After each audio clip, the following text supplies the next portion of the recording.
I'm so often asked about dōTERRA essential oils and what makes them so potent and why I'm so passionate about them. And so I thought I'd just do this short video to explain a little bit more. For those of you who don't know, my name's Nicola Aylward. I'm a physiotherapist and a mum. And I've always had a passion for health and wellness and how the body heals, how the body works. And that's what drove me to study physio and practice as a physiotherapist. And my own journey of health and wellness really began when I was in my 20s and working as a sports physio in London.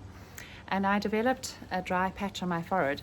And I went to go and see our GP, and he gave me a wonderful cream that I used, and I took it away. And then I stopped using the cream, and it came back much, much worse and spread across my whole forehead. So I went back to see him in distress, and he was very good, and he actually then did patch tests on my back to see what I was allergic to, because he said it was an allergic dermatitis, a form of eczema. And he put these strips down my back with different allergens, some different things that could cause an allergic reaction, and sent me away for a few days. And when I came back, he then took off those strips, and he had a look to see where my skin had reacted. And then he told me that I was actually allergic to formaldehyde, which is a preservative, and a preservative that's actually used in a lot of creams and lotions. And I was horrified, because as a second year physio, we dissect a human body that is bathed in formaldehyde, and that's what keeps it preserved for the year while we're dissecting it. So I said that was impossible, that I couldn't possibly be using any creams with formaldehyde in it.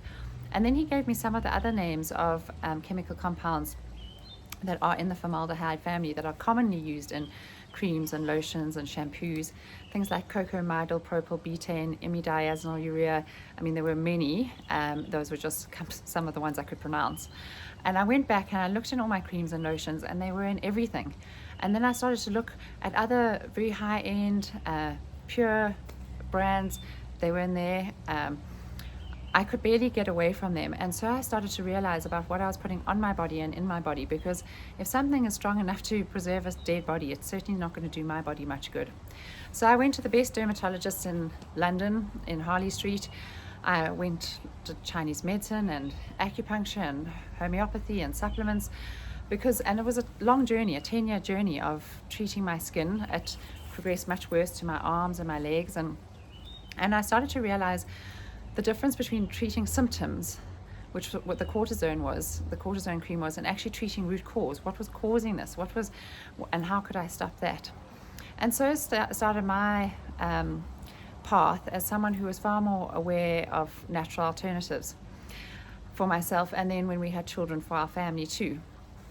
And I wish we'd had these oils when our children were young, because I always felt like I was desperate for some sort of protocol, some sort of tool to help them when they got sick. It wasn't that I didn't want them to get sick, because getting sick is a little bit like learning to walk. Our bodies need to build their immune system. We, as physios, we know that we can't put a child in a walking ring and expect them to learn to walk. They have to walk and fall, and that's how they'll learn to balance. And if we just keep them in this walking ring, we're actually doing them a disservice. And it's the same with the immune system. We have to get sick, and then we have to heal, and that's how our body builds a resilience. But I wanted to protect them from the secondary infections and the chronic complications, and to support them as best as possible through this situation. Anyway, and so now we have these oils, and they've been such an incredible support to our family and to many of my friends and clients who've started to use them, because I've never seen something that is, as a physio, I've never seen something that is as potent a healing modality as essential oils. And they are plant-based medicine, and plants are what we originally have always used for our healing. And these are highly concentrated plants. But the really important thing to know about essential oils is that there's no governing body, there's no FDA, there's no one that's checking that what's on the bottle is actually in the bottle. And so anyone, and the same with the CBD industry and cannabis oil, there's no one regulating. So we have to kind of trust that if it says 100% pure, 100% lavender, 100% natural, that's what's in the bottle. But unfortunately, according to the Aromatic Plant Research Center, which is an independent center that tests essential oils, 80 to 90% of essential oils are adulterated in some way. So they could have synthetic fillers, sort of a carrier oil that makes it go further. They could have synthetic fragrances or perfumes. They could have also been adulterated with traces of fertilizer and pesticides, knowingly or unknowingly used by a farmer, or perhaps those pesticides and fertilizers have seeped through the soil from a neighboring farm or been blown over in the wind as other farms are spraying. And if we highly concentrate the plant essence, then we will be highly concentrating those fertilizers and pesticides, and then that can be quite toxic for our body. So dōTERRA felt this was unacceptable, and they devised something called certified pure therapeutic grade testing. And every bottle of it has a CPTG rating, and every single bottle undergoes 54 tests. 43 that are done in-house by dōTERRA and 11 that are done externally by the Aromatic Plant Research Center. And every single bottle has a number. You can kind of see it on there, the top number. The bottom number is an expiry date.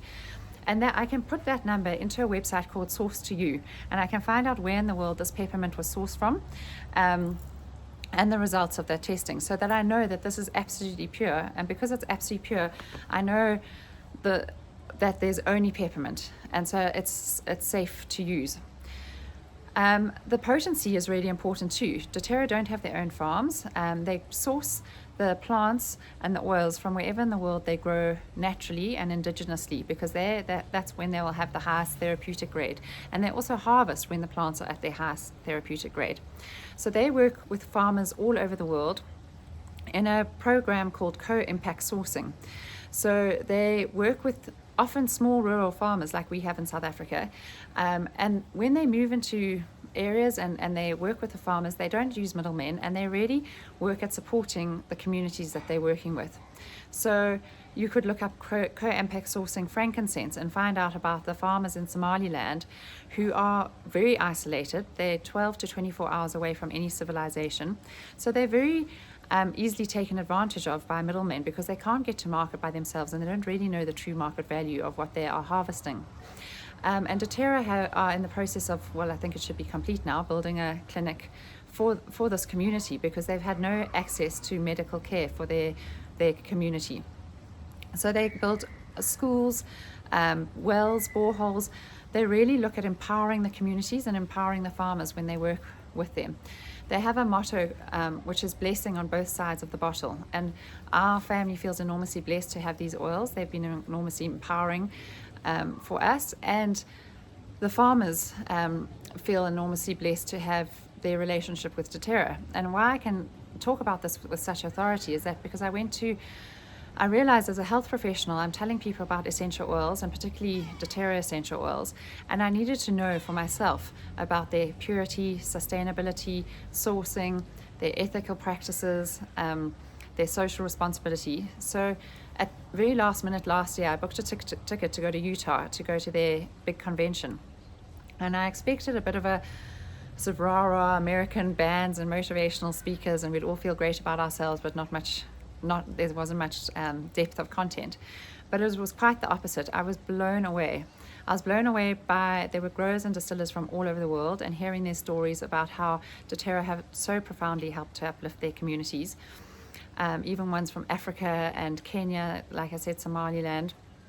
Then I was blown away by the science and research, the doctors talking about how they had seen incredible results with their patients, and now that they were prescribing essential oils to their patients. In fact, the chief medical officer of dōTERRA was the chief medical officer of a large pediatric hospital in the US, and he was blown away by the results of these. And so now he's come across to dōTERRA and is really driving a lot of the science and research and the medical collaborations. There's an incredible oncology center that's being built in Mississippi at the moment. It should be ready in September, called St. Elizabeth's Healthcare. And they have a whole floor, which will be the dōTERRA floor, where they are going to be offering essential oil classes to the women undergoing oncology treatment for their breast cancer and any other oncology patients, teaching them also about diet and exercise, mindfulness, meditation, lifestyle changes to support them, but also the oils to help them deal with the complications and side effects of the treatment they're having, as well as for their own healing benefit, because the essential oils, there's an enormous amount of science and research that now we can find on our medical publications library, PubMed, amongst many other sources, the aromatic scientists, the aromatic pharmacists, talking about how essential oils can be so potent and so healing. So for me, this is really important as a health professional, knowing the science and the research behind. And I teach classes on the oils, and I quote a number of the research articles then, and I have a number of them available for people who are interested to know more.